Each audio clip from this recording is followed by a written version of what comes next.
The electric sheep are dreaming of your face. Enjoy you from the chemical comfort of America. Come one, come all into 1984. Yeah, 3, 2, 1, lights, camera, action. This is the Community Solutions Podcast.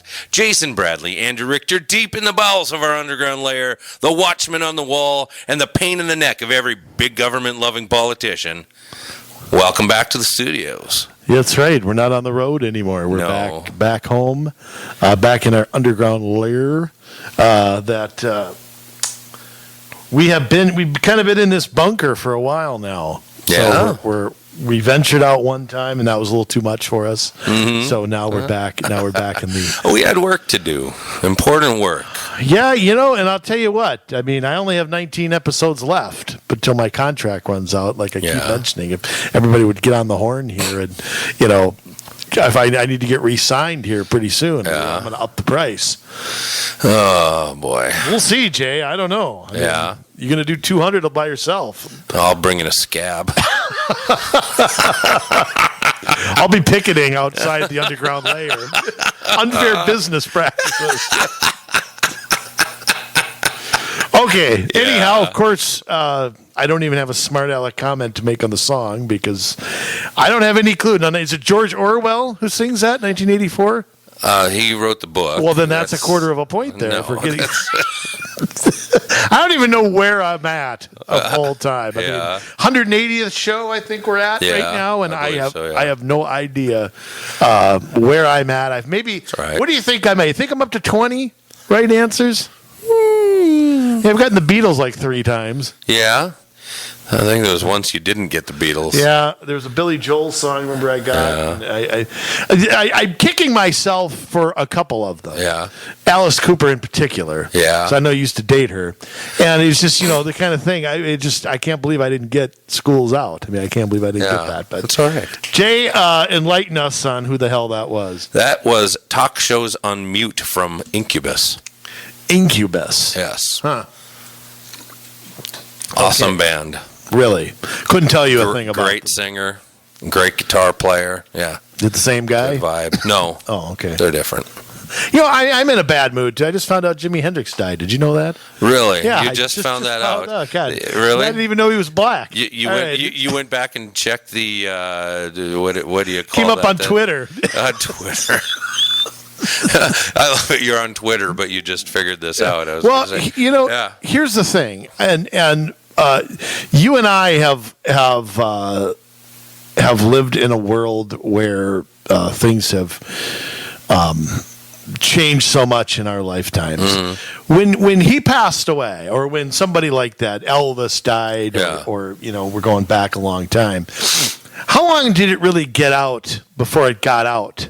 Now somebody dies, and it's all over Twitter, 5 seconds after somebody takes their last breath. I think that it got out pretty quickly. Elvis, I'm sure. It got out to all the radio stations, that played him, and I think that was pretty quick. And you think of when he died, though, too. I mean, it wasn't like it was 1935. It was, I don't remember the year, 77, yeah.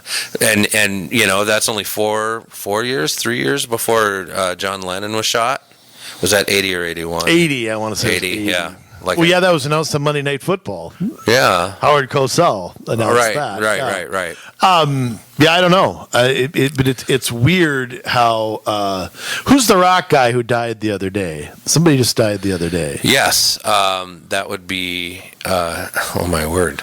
Exactly. Eddie Van Halen. Yes. And, I mean, he died... the first Twitter thing I saw on it was about a half an hour old. Yeah. Somebody had already updated Wikipedia because I didn't know how old he was, and I was just kind of curious. Van Halen's, to me, is one of those bands from 25 years ago. Right. And somebody already updated that, already updated what he died of, already updated it. I mean, I'm like, who is doing that? I know. It's just kind of, it's just really strange how instantaneous, everything has become, and how information is just, when was the last time you looked up something in a phone book?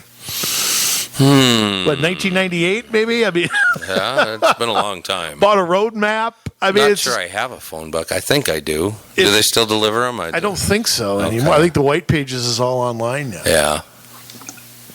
I think you have to sign up for something, which I don't like doing. So I think back to, turning on ESPN, and I remember they used to update the bottom thing twice an hour, trying to get the scores of scoring the fantasy football in the newspaper the next day. Just in such a short time, how much? I mean, you just wonder how much further can it go? Yeah. How much? I mean, I don't know. Is there something nostalgic about not knowing something, or am I just out to lunch here?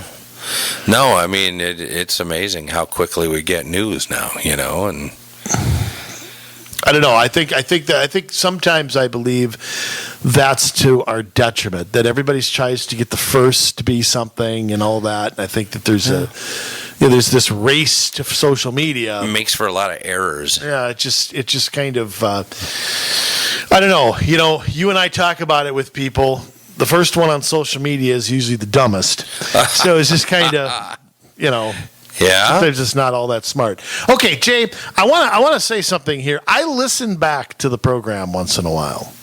Yes. So many of the shows I forget. I forget how funny we are sometimes. I forget all our good guests we've had. Yeah. And all the topics we've talked about. About a year ago. Okay. We interviewed Dan Specht, running for Ramsey. I believe it was a year ago this week. For a special election. Yes. Do you know what we talked about in the opening? No. Okay. It was the 18th anniversary of the invasion of Afghanistan. And guess what yesterday was? The 19th anniversary. Yes. I ask you again, and I only ask this because, and I know we don't talk about national issues that much, but I feel like foreign policy's gotten little play in our election right now. Right. There's a lot of issues. I'm not talking about war necessarily. I mean, when I say foreign policy, in my mind that encompasses a lot of things. A lot of things. It's trade. It's dealing with immigration. General diplomacy. Yeah. Where our troops are stationed. How about that?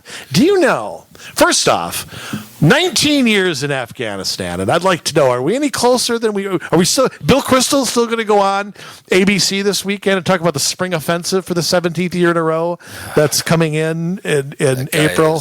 Irrelevant. Yeah, that guy's beyond an idiot. But I mean, the point being, a year later. Can you tell me when we're going to have VA Day, Victory in Afghanistan? No. Are we any closer to whatever our objective is there now? I think the president, his objective currently is to get us out of there. So I think so. Yeah, I think it's not as simple though as and this is not the fault of the president, but it's not as simple, I think, as he made it sound when he was running. I think there's so much resistance to any change from the career bureaucrats to the military, God bless them, but to the House and Senate, no matter what the rhetoric is that you hear, President Trump is right. There's one party in Washington. Okay, so I mean, what is it going to? I mean, I look at our troop deployment, and do you know we still have over 30,000 troops in Germany? That many? Yes. Wow. Why? It has been drawn down under President Trump a little bit. Yeah, I mean, I know it's. The East Germans might climb over the Berlin Wall. That might be why. I mean, that's not even where NATO is stationed. No. I mean, But I mean, why has there not been a change in the thinking since the end of the Cold War, which was 1992, I want to say? Yeah, about there. It's been a long time. And yet, Iraq, we're building permanent bases. First Iraq War, we're still in Saudi Arabia. Korea, we still have 20,000 troops. Remember, there was a ceasefire. People over in Japan. Yeah, I mean, there was a ceasefire technically in Korea. Right. Not an end to the war. We've had a ceasefire since 1953. I mean, we have so many troops overseas right now. Yeah. And the objective is what? I mean, I still come back to, if you can tell me what the objective is, I am open to supporting something. Mm-hmm. When you can't, when something is like Afghanistan, where we went there to depose their government, okay, we did that about 3 months after we got there. Yeah. And since then, the objective has been what? What defines victory? Well, that's a great question. And I'm not sure that they know. I'm not even sure that it's about victory at this point. And the objective can change. It's okay, but it's got to be... We got to know what it is. It's our money. It's our young people we're sending. And but the problem is this, though, and there has been kind of a split between the president and a lot of people who are in the executive branch under the president. And they have wanted to keep on, a lot of these career politicians, keep on with the same policies that they were advising when it was Bush, when it was Clinton, when it was Bush, when it was Obama. It was the same policies. Yeah, we should say, yes, the president picks the heads of the departments, but they don't go down and remove every career person in the State Department. And I think there's a bit of misnomer about that too, because a lot of them, you have your government unions and things like that, and it makes it really hard to get rid of those career, not politicians, but the career bureaucrats.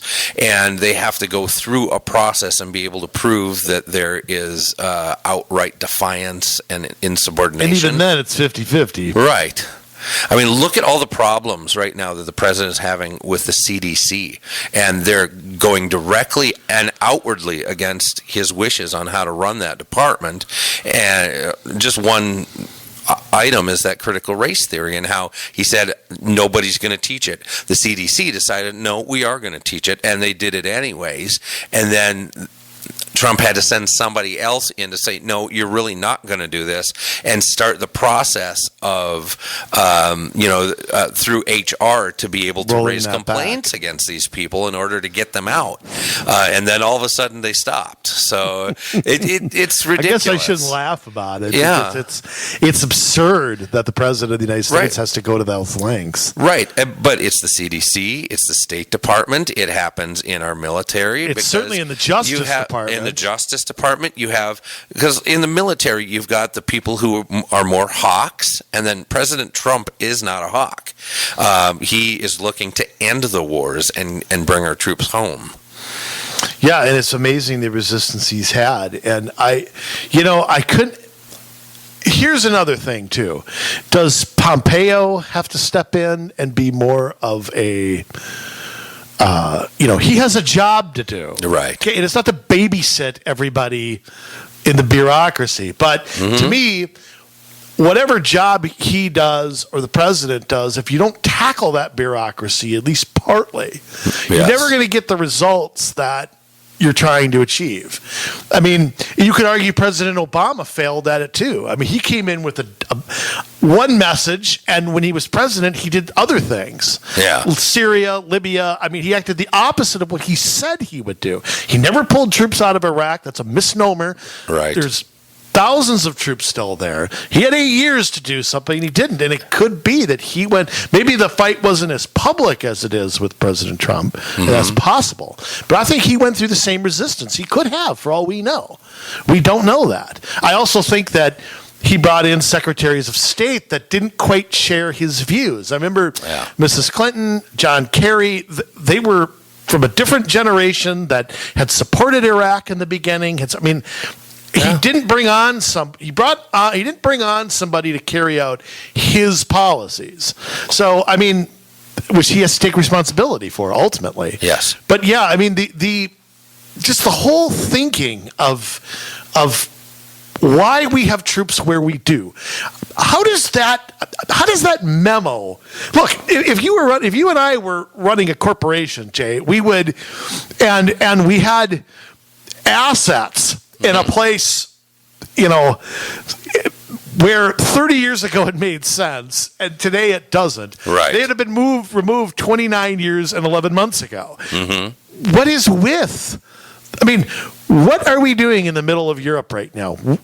Again, I'm not saying there's no threats in the world. I'm not saying that. Right. I'm not saying that we can trust everybody. I'm not going to make that case. I'm saying a deployment of this costs a lot of money to put. We're bankrolling everything over there. Oh yeah. I mean, and at what point are we going to go? You know what? The war ended 75 years ago. You defend yourself. Yes. Okay? We'll help you if something happens. We're all still in NATO, which is another thing that needs some repurposing. Mm-hmm. I'm not saying we should get rid of it, but again, the president has been right on that from the beginning, that NATO doesn't have a purpose anymore, that it is a Cold War alliance that at one time was valuable. Yeah. We're bankrolling the whole thing, and we aren't as much anymore. But the point being, I mean, when does that conversation even start? I mean, I feel like you have that conversation and you're accused of whatever, shooting a foreign leader or something, or stabbing our allies in the back. What? And there was a time, too, where the left wanted us out of here and out of there and blah, blah, blah. And then they get power. They don't do it themselves. So, I mean, are we ever going to have... I mean, when you and I are retired, are we going to have 30,000 troops in Germany? Yeah, I don't know. I don't know why we need them. I mean, yeah, we need eyes on Russia. We can get to Germany in 10 hours if something happens. Okay, right. Come on. And with the way that our satellite systems are nowadays, they can find the gnat on missile defense. Yeah, they can find a gnat on the butt of a cow in some pasture. They're probably listening in to us right now. They probably are. Well, who doesn't? Yeah, well. But I don't like it when they hear it before everybody else does. Right. Yeah, I mean, it's just sad. I mean, I just wonder how people, historians not born yet will look back on this period of foreign policy of just ad hoc invasions with no look. You can't have a scripted war. I mean, that's one thing you can't have. Mm-hmm. But I think it's hard to have a war and debate it at the same time. I mean, it's just. I mean, I don't know if we'll ever be out of these countries. I mean, ever. Yeah, I think. Well, it depends. That's a topic for a different day. It is. Because not what we talk about a lot. Once we get into the Great Reset and things like that, there'll be some rearranging of the deck chairs that happen. But I mean, is Saudi Arabia? I mean, how big of an ally are they? Why are we still there? I mean, the only thing I can think of is there's just some backroom deal that we don't know about. That there's some, Japan, with all due respect, they're an ally today. They weren't at one point. But again, I mean, at what point do the Japanese defend themselves? I mean, again, they can be an ally of ours.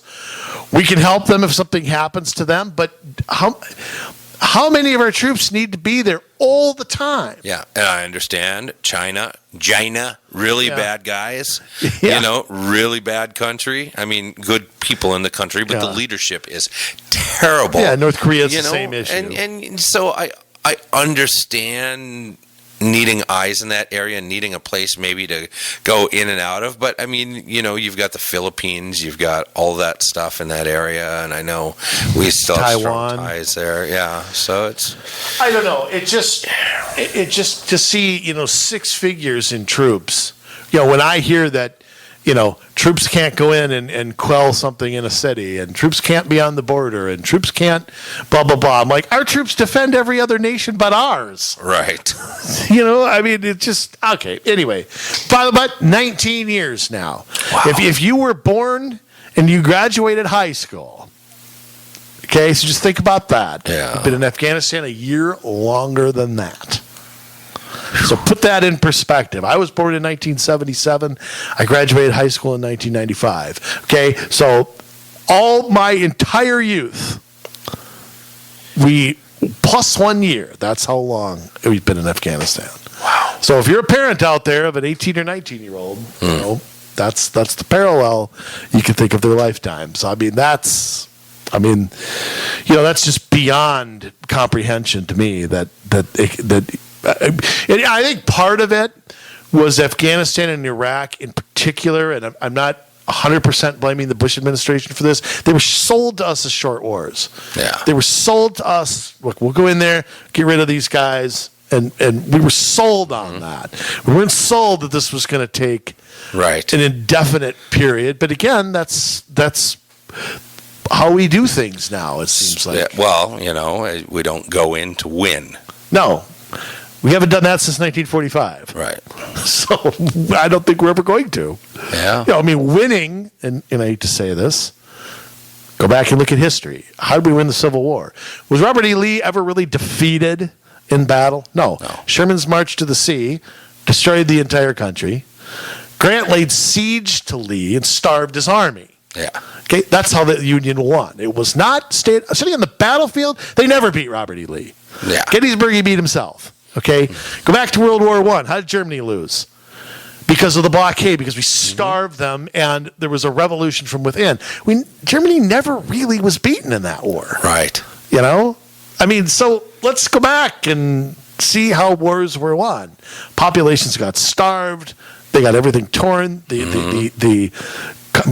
Japan, we dropped 2 atomic bombs on them. Right. Okay, so I mean, and I'm not advocating that. I'm saying if you're going to go in and fight somewhere, it can't be half PR and half war. It has to be all war. Yeah. You know, and we don't do that. We're not willing to do that. Maybe we can't stomach it anymore as a nation. I don't know. Whatever. But can we just get out of there someday? Can we just set that as a goal? Someday we'll be out of Iraq and Afghanistan, even if it's the year 2381. Someday may never. By the way, someday public education might turn around and be not before we get out of Afghanistan. Yeah, which is going to happen. Which is going to happen first. I don't know, Jay. It's been a long time since I have voted for anybody running for school board. And I think that streak is going to continue in 281 this year. We have 3 seats that are up. Okay. The 3 incumbents are running again, and there's 5 other people in this race. I'm not voting for any of them, I don't think. Wow. I reserve the right to change my mind because I'm not voting 2 months before the election. Or now a month, but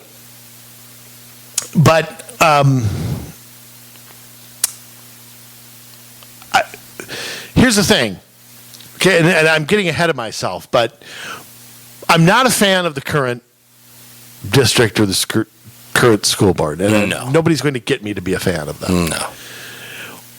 What I'd really like to see, and this is just me, it's my Christmas wish list or birthday wish list or whatever, is anybody running against them that really wants to shake things up beyond just the little infighting here that we're seeing in this race. Right. They had a virtual debate last week, and I virtually fell asleep 6 times. And if I landed here from Mars and watched this debate, I'm not sure I could differentiate between who the incumbents were and who the challengers were. Now, let me just say something before we get too far down this road, because there's a whole bunch of you out there that 281, that's not where my kid goes to school, and you're thinking, you know what, maybe I can go listen to the latest Hankum and Tankum podcast or something on... No, don't do that. Don't do that. Let me tell you something. At least listen to Joe Rogan or something. Well, let me tell you something about the way the school districts work in Minnesota, technically they're independent. Their school boards can make their own rules and decide what curriculum they want to use and so on and so forth. But the Department of Education in Minnesota has made sure that there is very little that there is left to the imagination for these school boards to be able to handle. And what is left is usually dictated by the teachers' unions. Yeah, and not to interrupt you, Jay, but the school boards complain about that all the time. Mm-hmm. Many of the things that the Department of Education does, though, they once advocated for. Right. And I just throw that out there because they whine and moan and bitch, and yet, if you look back, they supported many of the things they now complain about. Right. Well, and this is what we've complained about with a lot of these school boards, is that the teachers union endorses school board candidates, and those school board candidates then are usually the ones that get elected. And because of that, you have the teachers union bought and paid for school board members who then are making decisions on behalf of the teachers who just elected their boss. And the same thing goes then for superintendents. So you really got no system of checks and balances because the teachers union endorsed school board picks the superintendent to kind of oversee the district the way that they already want it to be. So they're picking their boss. The teachers are picking their boss, and let me throw a monkey wrench in there. Yeah. And I think this is where, as community solutions, of course, we come up with ideas to fix things. Yes, we do. There's a couple things that would fix that. Yes, union endorsements are a problem. And I don't know of any other venue where, other than politics, we joke about the state auditor who is supported and funded by the very department she's supposed to audit. Yes. I mean, which is just, you laugh at it, but it is critical that a board be independent. The unions already have representation. It's their right to have that. Mm-hmm. They elect their own representation. If the board represents the union and the union represents the union, who represents the community? You can't serve more than one master. And ultimately, you're right that it's way too cozy. Mm-hmm. I think some things that could fix that, though, a couple things that could fix that is a much longer election cycle.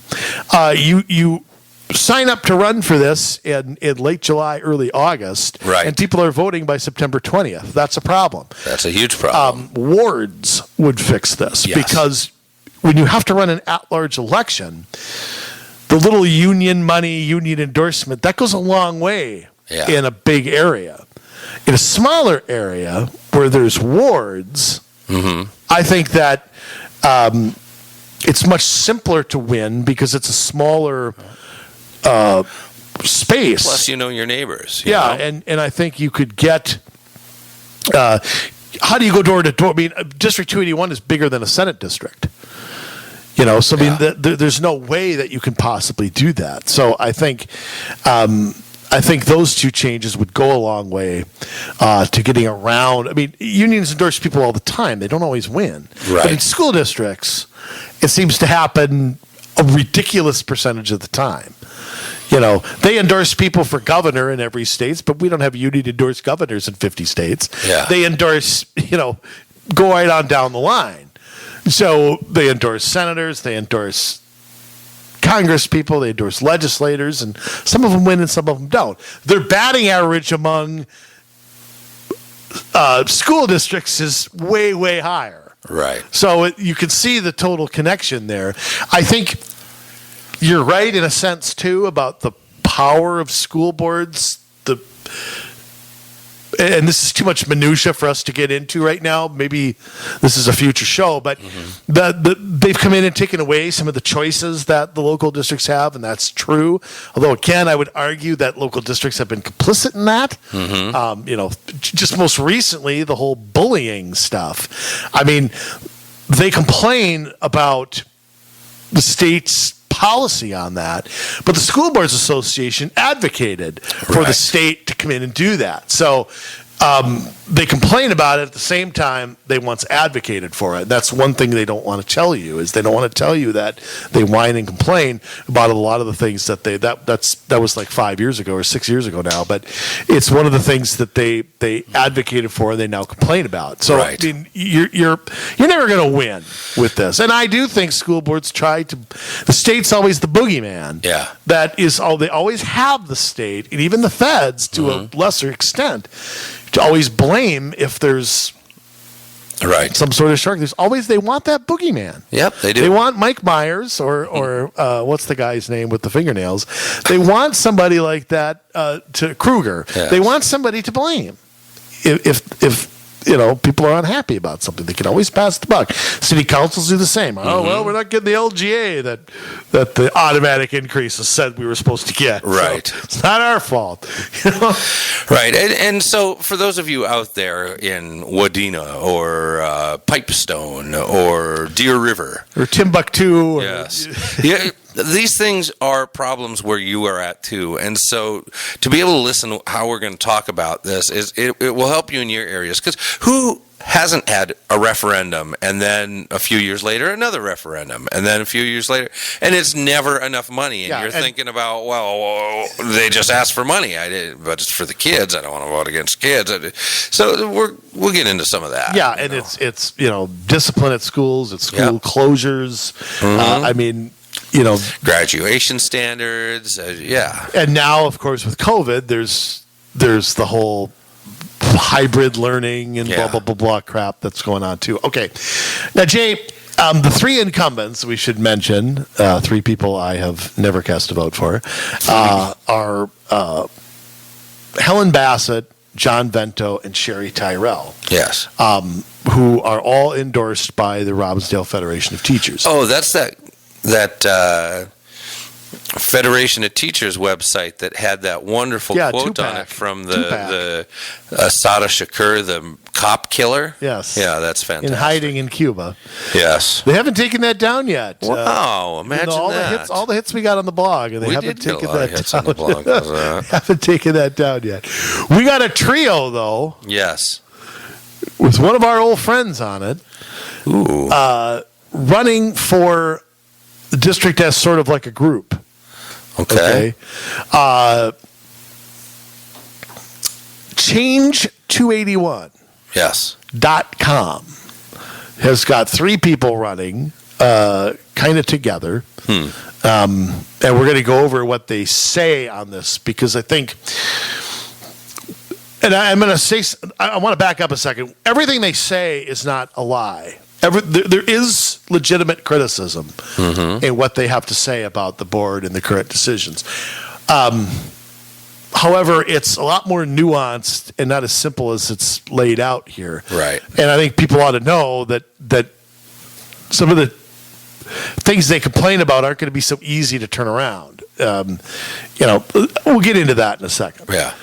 I don't know. We have our favorite former mayor as one of the people running. You want to give her the Miss America introduction there, Jay? Oh, boy. Well, weighing in at 245 pounds from parts unknown. Oh, jeez. You're going to get hate mail for that, man. ReNae Bowman. ReNae J. Bowman. That's right. I can't forget the middle initial. Yes. Taking her vast experience, Jay. Yes. From her former time on the school board. A lot of people don't know that. Yes, she was elected once before. And then, of course, the former mayor of Crystal, and we'll get into all the positivity that she brings. Oh, and there's so much of it. A little ray of sunshine. Two other people, you know one of them. Yes. Eric Pone. Yes. And then this other lady, Stacy Rider, is the third. Now they're running as a group, I guess. Yes. I don't know what distinguishes one from another. It's funny because their signs only have two of them. Eric Pone isn't on the signs. I've seen a handful I don't of understand. Them. Maybe he didn't chip in. Yeah, with the, I don't know. I think he kind of, and he's a black guy. Maybe it's kind of racist of them to leave him off. Anybody think about that? Oh. I mean, that's kind of. You might have to say that. It's a little naughty to do that, because I have seen a handful of those, and they do have them on their Facebook page. They do have a Change 281 Facebook page, by the way, as well. But there's not a whole lot of substance on there. It's more of a rah page, which a lot of them are. But Jay, let me tell you what they want to do. Do I want to know? When we get done talking about it, I really want to get into what's missing on it. Okay. Because there's a lot missing. Okay? Actually, there's two glaring things that are missing, and maybe at the end of it, we'll see if you can figure out what they are. Okay. Play a little game here. Although you actually did okay in history lesson last week. For me, that's not bad. Normally you suck at it, but this time you did okay. So we'll see. Yeah, what's missing is, I think, will be glaring at the end. But one of the things they want to do is restore the financial health of our district. Of course, we just had a referendum 2 years ago, so there should have been a nice influx of your money and my money. Yeah. Yet, according to this group, now look, I haven't researched all this. I don't know if all of this is true. Quite frankly, I don't care, because I don't have a dog in this fight, so it really doesn't matter to me. But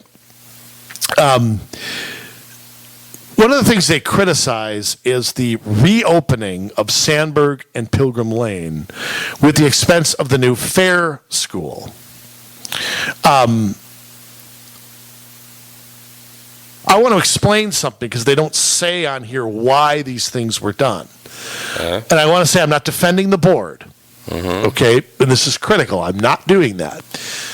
But they had reopened Sandburg because of overcrowding in their middle schools. Yes. They didn't have, according to them, did not have room for all of the students. So remember, the dollars follow the students. The state dollars follow the students. Okay? That's critical to understand, because later in their Change 281, they complain that parents are looking to other districts and private school options for, quote, our students. They own them. So, but I think the board would make the case, Jay, and again, I'm not their defense team, that having programs like the Fair School, the STEAM School, Spanish Immersion, having that third middle school in a building they already had, helped retain some of those students that may have otherwise gone elsewhere. Right. So their two goals are contradicting each other.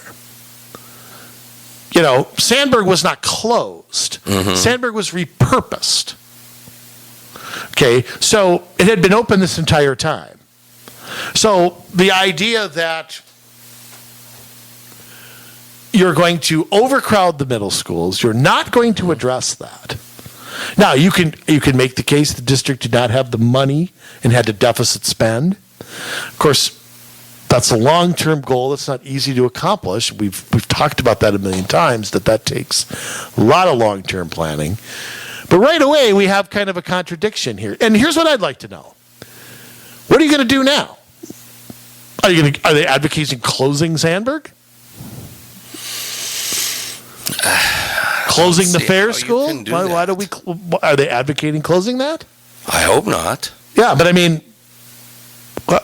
what's the solution now? Those decisions have already been made. So now we have to make it. It's kind of like walking into a city council and you've had 13 special assessments. You got 2 left. What are you going to do? It was a bad decision. Or a very poorly planned one, and that's legitimate criticism. But what are you going to do at this point?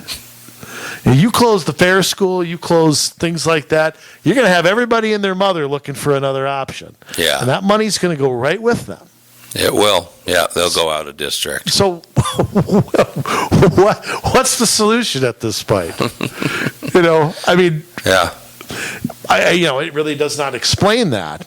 There's a lot of complaining about debt, capital leases. Again, legitimate complaints. Yes, I agree. About long-term debt. Again, like we've talked about, though, that requires long-term planning. You want a plan to just do things without debt. You tell me, where's that money coming from? where you got to take it from someplace. Yeah. Okay, and fine, you want to make that argument, let's hear it. Because I don't want to pay interest on the $70 million in debt that they owe. Right. And who knows what that is over a length of 10, 15, 20 years, as we've talked about. Mm-hmm. But, again, that decision's been made. So where's the cash reserve going to come from? It's interesting that the group that ReNae is in is talking about using cash instead of bonding. Yeah, who ran for Crystal Mayor whining that we used cash for a public works building? Yes. Now, all of a sudden, she's a hawk on debt. Right. Who voted for every single special assessment when they were mayor? Mm-hmm. So, I mean, she doesn't have any credibility as far as I'm concerned on this. Right. I don't know about the other two, but I mean, I think it's, if we're going to, they talk about how it's more, this is again another misnomer. It's resulted in downgrades of their credit rating by Moody's investment service. Okay, that does not necessarily mean it's more expensive for them to borrow. Right. Moody's is from an investor's point of view. Yes. And we often... It's a risk assessment. Yes, for investors. Yes. Okay, so in other words, it doesn't necessarily mean that you're going to pay a higher interest rate. Mm-hmm. There's a misunderstanding about what Moody's really is. It's important, but really a high Moody's rating is they got a lot of debt and they pay it, and then they're going to have more debt and they pay it. They're going to have more debt and they pay it. Yep. So I don't know that that's so great to be an A+ there. I mean, it's great if you have a 20-year Moody or a Muni in your portfolio. Right. I don't know if it's great if you're a taxpayer. Maybe you should be a taxpayer and then buy the munis. I don't know. Yeah. I want to go down a little bit. They talk about a healthy, quality learning environment, which I know is important to you, Jay. Yes. A healthy learning environment. Oh, yes. COVID readiness. According to these three, and I don't know if this is true or not, I can't figure it out on Robbinsdale's website either. Not the best website. No. And I agree with the transparency complaints on there. I think there's no transparency because they don't want you to see the results. That's just me. Okay, 26 custodial staff have been cut over the last 2 years. Is that true? I don't know if that's true. I don't know if that's true or not. Of course, when nobody was in the buildings for 6 months, I don't know why we needed constant custodial staff there every day. Right. But what they're basically saying is they want to hire these people all back. Now, isn't there a cost to that? Mm-hmm. So last time I checked, I mean, how many people do we need to put hand sanitizer or something somewhere? I mean, because again, it's this COVID scare tactics that I don't like. Right. You know, a legitimate criticism is that the district did have a long time to prepare for this, but I also blame the governor for a lot of this because he strung this out. Yes. Then he basically said, well, pick your own plan. I'm not doing it for you. And I mean, I think the governor takes most of the blame for all of that. Now, here's what I want to get onto. You know that the district contracted out transportation years ago to First Student, and they still have a contract with First Student. They're very critical of that. Claiming, ReNae didn't like that. I remember. Claiming that the transportation contracts busted the drivers' union. And that students have been left at bus stops. That's their claim on here. Now, I'm going to show, first off, again, they don't talk about a solution.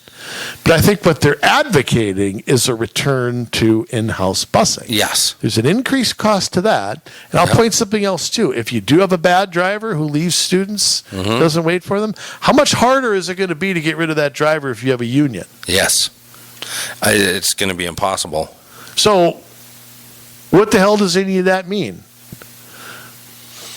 Yeah, you got me. I mean, really, you're going to have to look at buying buses back. And I don't know about their fleet. I don't know if First Student, if they lease the fleet to them. Okay. I know a lot of First Student buses say First Student on them, so I assume they own them. But it could be a gradual thing too. I don't know. I would imagine they could have sold the fleet to First Student too. I don't really know the answer to that. Either way, I mean, the whole reason that change was made was to save costs. Yes. But now if you're going to go back to in-house, which is not going to be so simple, you have to start from scratch, hire everybody new. Mm-hmm. They're going to have a union. Yep. You know they're going to, because it'll be forced on them. And that could take a while to accomplish. I don't know that, there's, like I said, there's reasons they don't run it in-house anymore. Right. Okay. Better incident response. I love this. Fights between students and staff have occurred and are unacceptable. Between students and staff? Apparently. Here's my question. What changes are you going to make? And notice again, glaring no change. Yeah. Are we going to go to we're going to look at everybody's race and socioeconomic status and mental health and free and reduced lunch when they get into a fight? Or are we going to say there's no fighting and I don't care what the hell color you are or who your daddy is or whatever? Are we going to change the district discipline policy? Because once somebody has an infraction, they might be gone for a day or 3, but then they're back. And when you have violent students that are attacking staff, attacking other kids, and yes, it happens. I know it happens. You're the parent here at this table, not me. Right. Well, I've had a little closer connection with the district than some. But yes, it happens. Why are those kids allowed back in? You have violent students, you just get rid of them. Do we need reform school to come back? Yeah, maybe. I'm sure that would be dubbed racist or something today. Military school. Hey, I'll tell you what. It was called reform school for a reason. Yeah. And I think kids were sent there. I think they came out of there with a different attitude. Yeah. And I think it's, I mean, I don't know if that's what's needed, but I do know, and we've talked about this a million times, a couple bad eggs make everybody else rotten. Absolutely. It's the way police departments are viewed. It's the way school districts are viewed. They don't get a whole school discipline, and, their reputation's going to stay where it is. Yes. Boy, I love this. I'm saying that facetiously. Yes. Implement a superintendent hiring process, but we don't have that. Well, here's what they want to do. Retain a professional search firm to find a fiscally savvy candidate. Now, these search firms can cost up to $100,000. That doesn't sound very fiscally savvy. Yeah. And I mean that's, you can hire probably 2 beginning teachers for that. Hey, I'll do it for $20,000. Sure, you and I'll do it for I tell you, even 10. I'll do it for 10. You can have 3 and I'll take 7, and we'll do it for that. But I always find it amazing how we have to hire somebody to hire somebody. Right.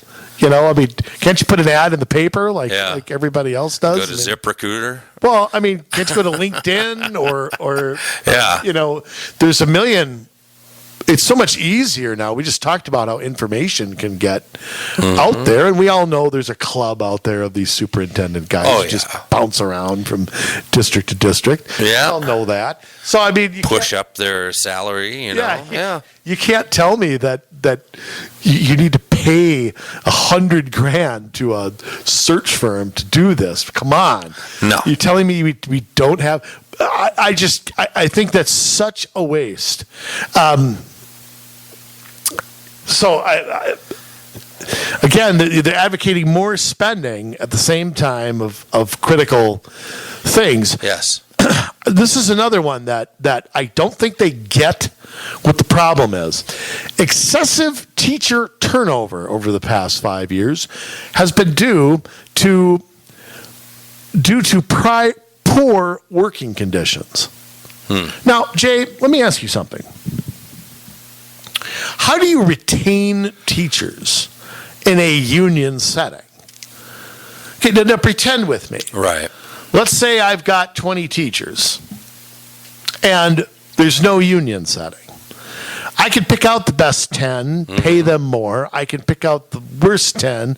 They can be somebody else's teachers. I can give all the incentives. I can do, I have power to do that. Yes. Here you don't. Teachers leave for all sorts of reasons. Mm-hmm. Some of them move, some of them retire, some of them have families, some of them go into a different profession. You're never going to stop turnover anywhere. No, a big reason with teachers moving around is the jobs often for a young teacher coming out of college are in the inner city. And they don't necessarily want to stay there. So as they get tenure, they move out, or, well, that experience if they can't stay in the district. Some move from elementary to high school or vice versa. If they go back and get their master's degree. Right. Well, and I would also, I think you're right that there's the openings are in one place. Once you get your steps, once you get your tenure, you have a lot more maneuverability, I think, in where you teach and all that. And I think, like I said, again, people move, people have families, people retire, people switch careers. Yep. I don't know that poor working conditions, and again, if that's the case, they have a union that is supposed to address that. Yes. It's advocating for the teachers is a conflict of interest here. Mm-hmm. So, now, Jay, all of that being said, two things are glaringly missing, and I already alluded to one of them. Yes. Okay. The first one is no solutions. Okay. I mean, you can complain about their mismanagement, and they have legitimate complaints. Absolutely. And what else is missing? Okay. Why are kids in school to begin with? To learn. Oh, academic achievement. I'm sorry. Where's that? I'm looking at this entire website. I don't see squat about it. Right. No goals, no path to get there, no even criticism of it, no curriculum changes that are advocated, no nothing here. Yeah. I fear that we're taking all people of the same mindset, and they may disagree on some of these fiscal issues, but ultimately, what are we producing out of this district that is going to go out into the world with certain views and getting jobs and hopefully going on and being successful? I mean, that's what the goal is here. Right. And when I see, and by the way, the incumbents don't say anything either. Oh no. I mean, remember their unified district plan? Yes. We had a whole show on it. And that's about to change because they're looking for another superintendent. Yeah, we're going to have another one. We're going to focus. I remember the big thing last time was to focus on academic achievement. What they were focusing on before that, I don't know. Right. But that was the big thing. And again, where are the measurables? I mean, I guarantee you if they had made them, they would be all over and easy to find. Right. The fact that they haven't, it's hidden. Okay, so again, I mean, if you want goals, they need to be out there, and a plan needs to be there. It's not all on the board to do it either. But again, they have. I see this equity stuff in here. So we're going to go back to the old, everybody trying to get the same math score, which is just impossible. Yes. Sorry, that will never happen. And so, I mean, are we just taking through? Was this group really just kind of keep 80 to 90% of what's going on? I mean, that's how I get it. They're critical of some financial decisions that they can't change at this point. Right. Okay, great. They have a few things on here, but no path to get there. So, I mean, I'm trying to be as fair as I can be. Right. Okay, and I'm just not seeing here the change in education that I think needs to happen. I mean, I think what needs to happen is an overhaul in public education. That can't happen. That can't happen at one district, but the seeds of the change can. And I'd like to, So I mean. Are we doomed no matter what, Jay? Am I writing in people again? Well, maybe. And like you say, not helping, Jay. I mean, other than maybe Eric Pone, and again, I know the guy. He's a good guy. I don't know why he's in with ReNae, and I don't know the other lady either. I don't either. No idea who she is. But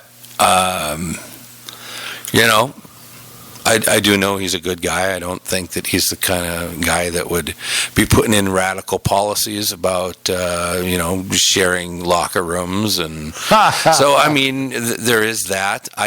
I cannot say the same thing about ReNae, that she wouldn't. I'm amazed at that. Yeah. And again, I don't know the other lady, but and I don't trust the incumbents. Yeah. Now, I know there's a couple other people running in the race, too. I know one of them, I think, worked in the district before as a principal, and she's into equity and all that as well. So that's not she's helpful. She's got some hyphenated name. Yeah. You don't remember, doesn't matter. I'll look it up. Yeah. I'll look it up here. And Stacy Rider does have a website herself. Okay. Rider4ardale.com, but there isn't anything on here except a biography. She really missed the mark. She should have hired us. Yeah. She would have had ridersonthestorm.edu, and she would be a rock star. I tell you what. Rider on the Storm. Is that a song? Yeah, by the Doors. Okay. Yeah. Oh, I'd also like to point out, that they have this. This is another thing that I think is very, very dangerous that this group is advocating. They have a financial advisory board in 281. Yes. And they complain that the district is not doing everything that the board recommends. The last thing you want out of your school board is to be a rubber stamp for an advisory council. Right.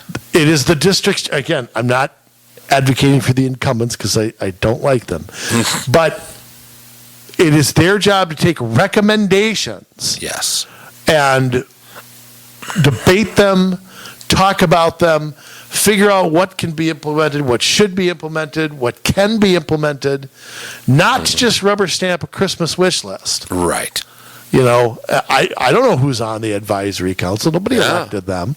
So to rubber stamp, I mean, it's the same thing like a planning commission would be in a city. Mm-hmm. They may make a recommendation. The council may do it, may not. They reserve the right to. The buck has to stop somewhere. Absolutely.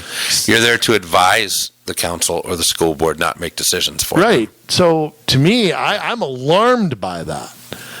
And by the way, I'd like to know what the financial advisory board said about reopening Sandberg. If they advised to do it, they're complaining about it. Well, wait a minute. Maybe we shouldn't listen to them. I don't know. So I mean, again, it's. But there's not a whole lot of. I don't know. It's called 281 change, but I don't see a whole lot of change that I like. Now, Jay. Yes. What are the changes that we'd like to see? I mean, we mentioned. I mean, curriculum is one for me. Big. That is huge. Because for me, I mean, the financials are important. How you run the district, all that kind of stuff. Always important. It's important, but in the end, if you have the most financially, fiscally responsible school district on the face of the planet, and your staff get along, and your teachers are all in harmony, but which worries me because there should be debate. There should be, but if you have all that and they're teaching critical race theory or something like that, or they're advocating for shared locker rooms, or teaching the state. The comprehensive sexual education curriculum that is going around to all the different states right now. I'm sorry, but you have a problem. So you don't put that stuff in front of your kids. So curriculum is very important. Well, and also. The reason that curriculum is so important to me is advocating for the jobs that students, because, you said it very well one time when you said, only once? I'm going to give you credit once because I say it all the time, so I stole it, but I usually credit you when I do. That high school teaches you to go to college. College teaches you to get a job. Mm-hmm. That the entrepreneurial spirit and the kids who maybe don't go to a 4-year college kind of get lost, I think, sometimes. I can think of when I went to school and I met with counselors and they all pushed me to do the, nobody asked me if I was good at this or good at that. It was all about, college. It was like there was I'm not knocking on getting an education. I'm not knocking on that. I'm saying if you look at jobs that are out there, one of the reasons I think that we've lost so many jobs is that we don't teach this stuff anymore. Right. We don't. When a kid is a senior in high school and can't read a ruler, how do we turn out carpenters and architects? Yeah. And how does that ever happen? When you don't have auto shop anymore, how do we turn out mechanics? And and those are the jobs. If you look right now, and this has been this way for quite a while now, a lot of the jobs, certain careers need a degree and certain careers don't. Right. And all of these things are, finance is something we've harped on about. Mm-hmm. Could we replace, I could think of basket weaving and things like that with basic. Here's how a loan works. You might use calculus in your life, but you're more likely to take out a loan. Right. Just saying. You're more likely to have a 401k, than you are to, I don't know, learn about the Aborigines or something. There's reasons that we're failing on these things as a nation. Right. And so curriculum, has to really be rethought. I know they don't have control over everything. They don't. No. What I'd like to see changed? I absolutely hate labeling people. Yes. I cannot stand that. And I am so sick of kids being, quote, at risk or free and reduced lunch or blah, blah. I am.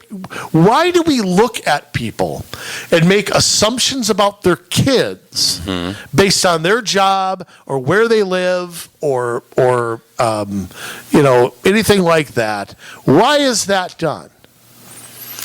Yeah, certainly. Talk about looking down on people. Certainly, there are challenges that can come,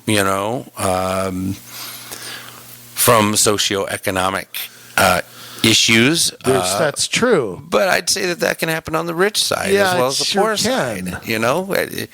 You can have drug abuse on either side. Absent parents. Yeah, you on one hand might have somebody that doesn't feel like they're able to ascend into a position because they come out of poverty, and they just can't see their way out of that poverty. On the other hand, you might have a student who is feeling all this pressure from mom and or dad having all of these expectations on them being such and so. Oh, you're going to be a doctor, you're going to be a lawyer, and maybe they want to be something else.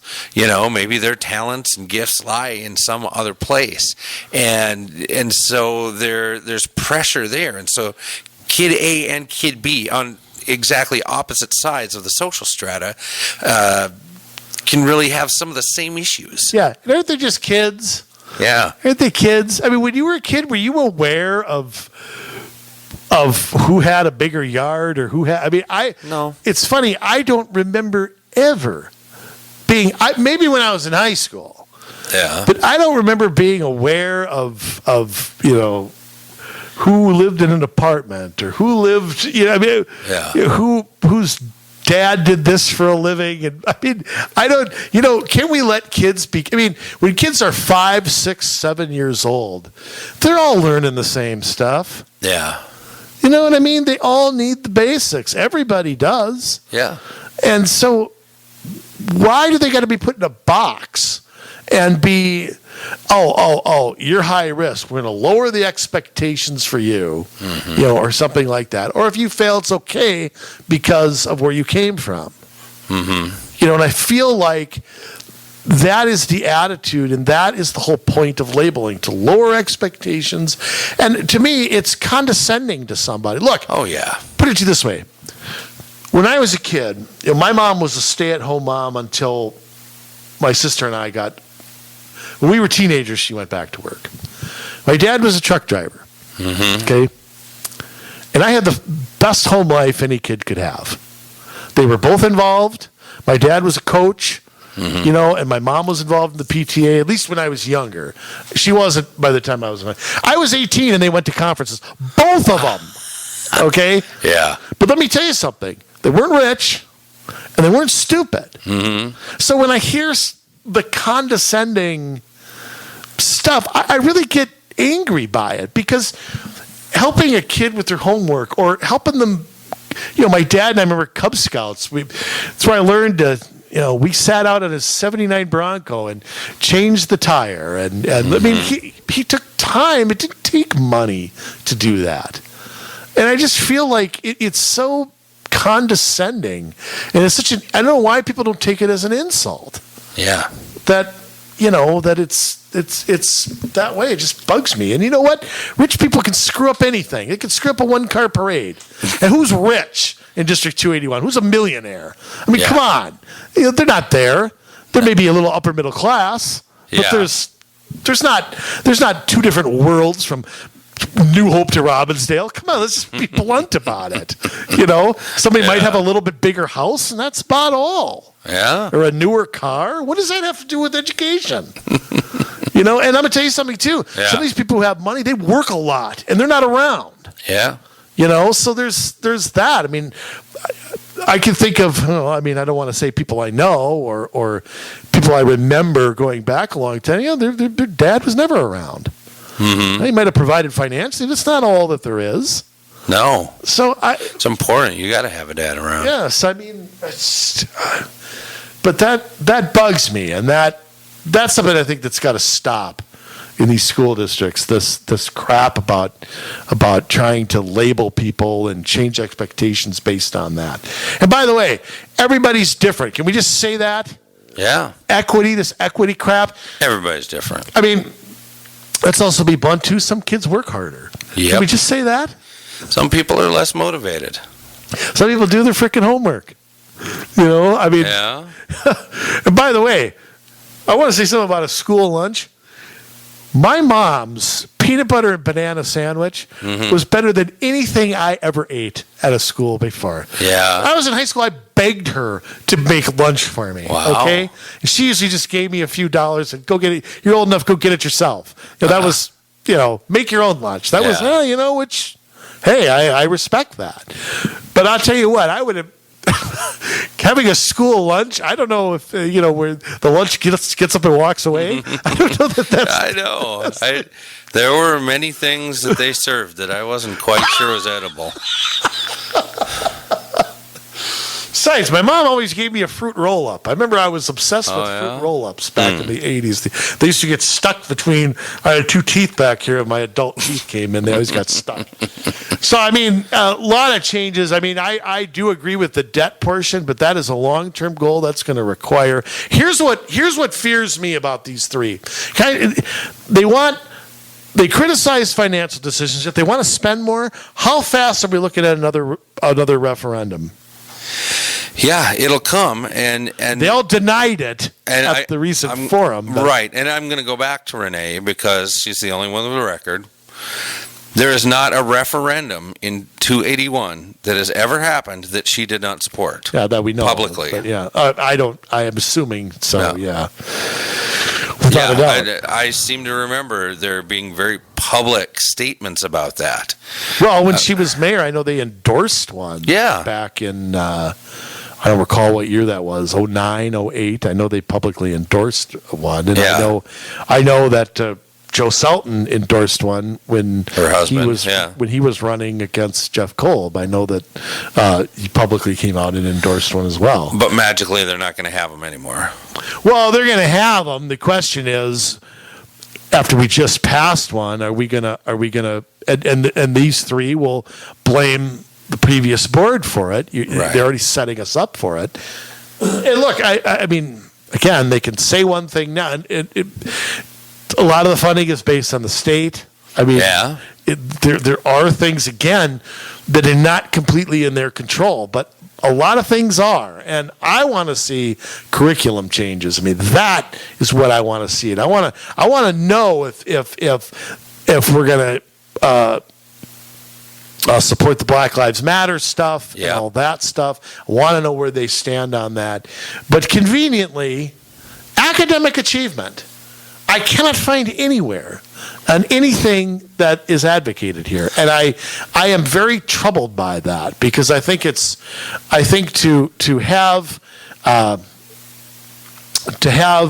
run for a school board and not talk about standards and how you're going to get there and what's acceptable and what's not. I don't know. We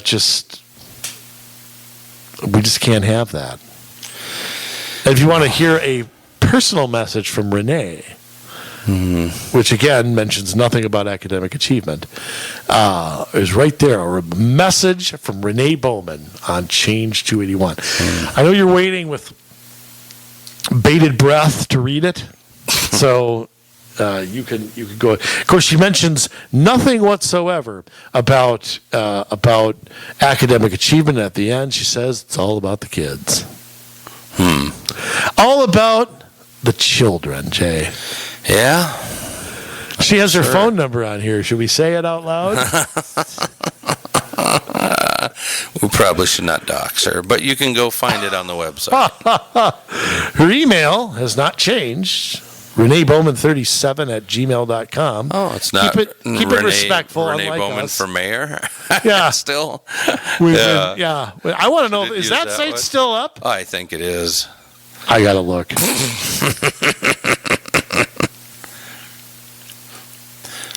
But yeah, I mean, she's a radical. I mean, a radical's radical. I mean, she has said so many negative things about so many people.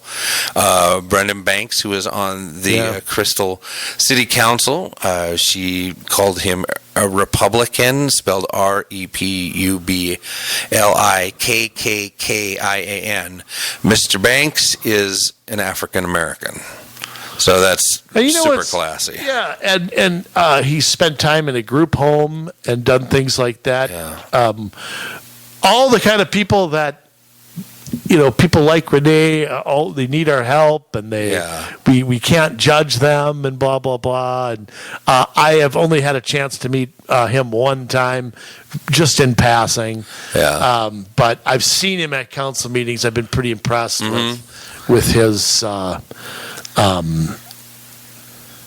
listening and his just the way he carries himself. Yeah. So it is interesting how the one person of color on the Crystal City Council gets the veracity of ReNae's rants. And again, if you want to disagree on issues, that's one thing.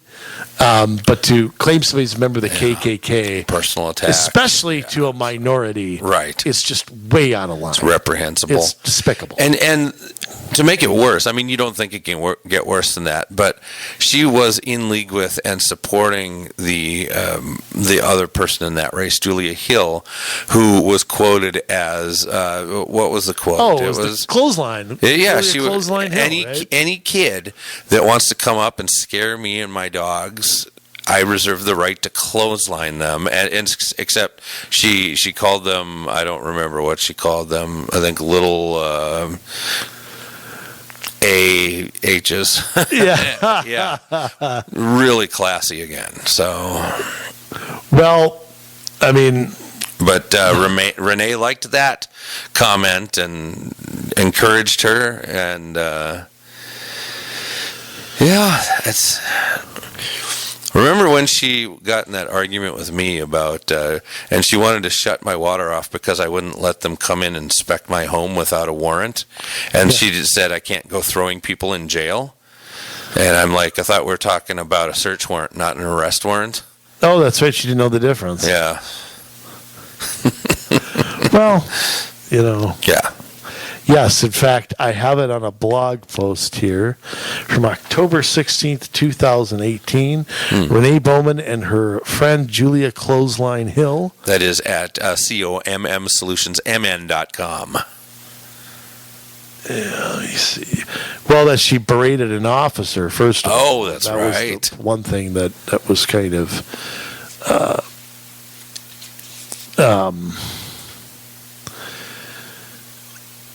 pretty out of line. I mean, she lost. We don't have to worry about it. Right. But yeah, ugly. In fact, in the same, she does say a lot of the same stuff in that article. You can see. So, including some stuff on me. Oh, ReNae said some stuff on you in that article? I didn't know. Did I write that? I wrote that article. I know I did. Oh, did you? Okay. Yeah. So I became the subject. She compared me to Alex Jones. I remember that. Oh, that's nice. Yeah. So I can't remember if this is where she called me a Nazi or not. Doesn't matter. I mean. Yeah. That's good. I'm used to it, so it's okay. But, that's, like it or not, those are the people running, and I'm probably going to leave it blank again. And I wish there was some way that I could get behind somebody. And by the way, I do welcome Stacy Rider and Eric Pone to contact you and me. Absolutely. If you have more to say on this. The virtual debate was a little awkward. I'm not going to criticize them too much for that because there were a lot of problems with it. And I don't like it when I can't see somebody's body language and somebody's looking at the camera. It was like the Brady Bunch. They had the candidates and it was very hard to see it. Mm-hmm. Sometimes the audio cut in and out. A few people cut in and out on their webcam. Yeah. It was just kind of, I don't know why they couldn't have all gotten in a room, socially distanced, and done this. I don't get why it was done that way. So I just don't understand that. But it was not the best. How do you put it? Atmosphere, right? For that. So, but it is at. I don't know if it's on channel 12 stuff yet. Okay. It is on the League of Women Voters. Put it on another one of our friends. Oh yeah, and so I think we did a podcast on that too. Didn't we? We might have. I don't remember the number. Well, it's in the archives somewhere. I'm sure you can search for it. But I'm going to try to give everybody the names of the other two people running. Yeah, they do deserve an honorable mention, I guess. Greta Evans-Becker and Brian Hanf. Yes, are the other two running. They do have websites. Greta for 281.org. And she is the equity lady that used to be a principal, I think, at Meadowbrook. An educator for education is her. She was in the Hopkins School District as a teacher. And then Brian Hanf is at brianhanf.org. HAMPF? HANF. Hanf. There's not a whole lot on here, though, so I don't know. Again, there's not much in the way of substance. Yeah. So there you have it. And there's 3 spots. And we should mention, this is an election that includes the northern half of Golden Valley, eastern part of Plymouth, where I live, Crystal, New Hope, Robbinsdale, part of Brooklyn Center, even though Brooklyn Center has its own district. Right. And the very southern part of Brooklyn Park. Most of Brooklyn Park is in the Osseo district, or some of it is in Anoka Hennepin, right? Like up by Champlin. But so again, you're going to want to. If you're not sure, you're going to want to see where you are. If you're in Golden Valley, Plymouth, Brooklyn Park, you're going to want to see if you're in 281 or not. So if you just moved here or just became of age or whatever, maybe you're not a parent and you haven't paid a lot of attention to this, but you pay property taxes, may want to look at some of this. Yeah. If you live somewhere else, I would look into who's running and what they stand on, because you're going to find a lot of the same stuff. Yeah, and you can go to ardale.org to watch board meetings also. BORED. Yes, definitely, for sure. Although it's not as bad as when Stan Mack was there, but it's close. Yeah. I would also like to mention John Vento is at ventoforschools.com. Helen Bassett, 4281.com. I don't know why she has those numbers. 4281. She's 4281. Oh, okay. Yeah. That's why. Yes. Helen Bassett makes a big deal that she's DFL endorsed. Yippee. So I don't know what that gets you at a school board, but probably lists and money, I'm guessing. Yeah. She's also endorsed by Lyndon Carlson, Shep Harris. Let's see.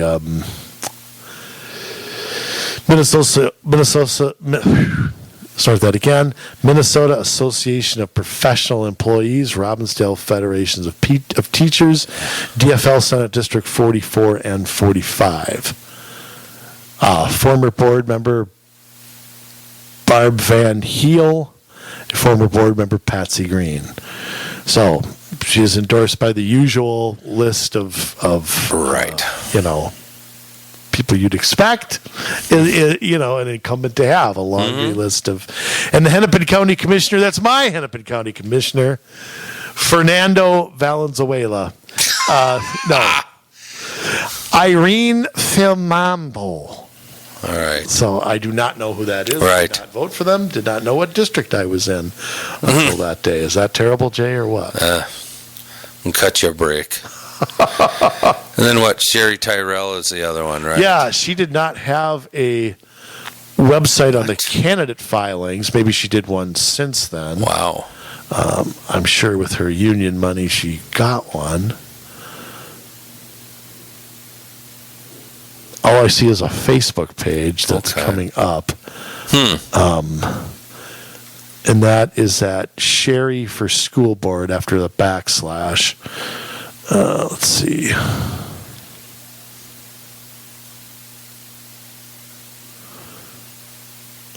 So there's not much information there, but she's been on the board forever. She's been on there, and Helen Bassett's been on there for a long time. Yeah.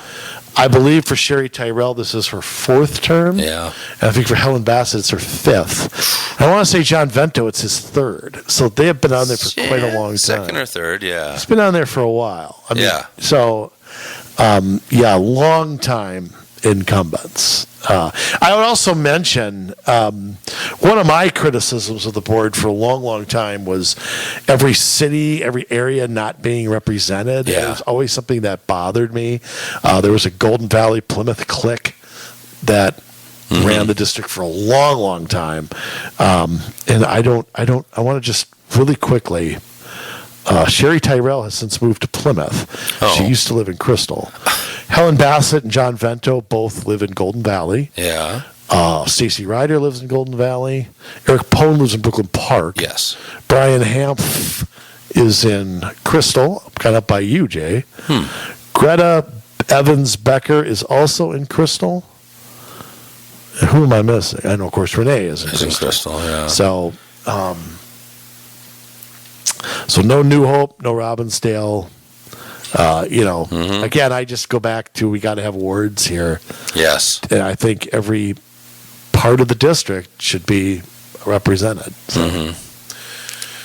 Well, Jay, I hope we gave good info to everybody, and I hope that if you're in 281, you'll take an extra look.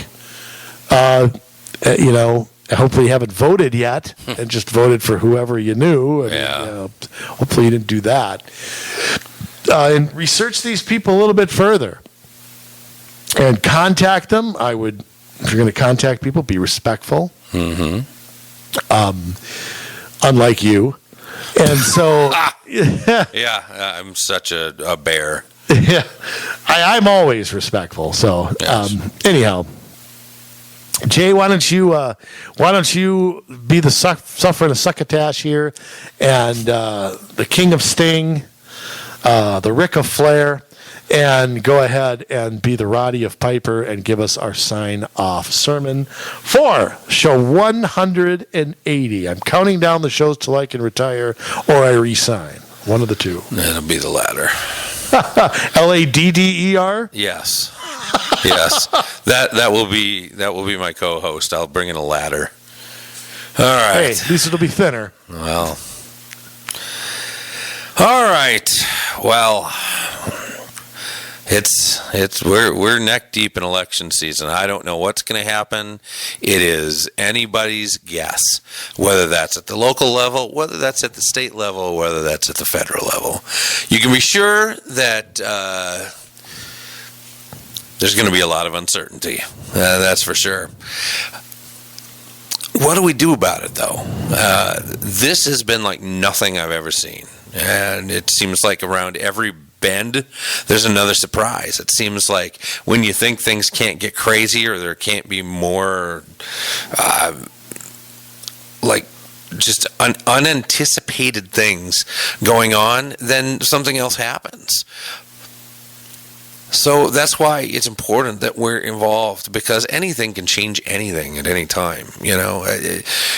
All of this uncertainty just points to the fact that we as a society are in upheaval, and we've got two groups of people that are diametrically opposed to each other, and we've got to find a way to unify. Everything's become political, and I know we're a political show, but so that's real rich coming from us, but we've got to find ways to connect, and we've got to find ways to find our humanity again. And it's hard because, we really don't have baseball or football or hockey and the way that we want it. We're not able to go out and see concerts together, and it's hard because everybody, all these things are becoming political, whether it's slogans on the back of NBA jerseys or, this actor or that musician giving out their unsolicited opinion on things, and it separates us.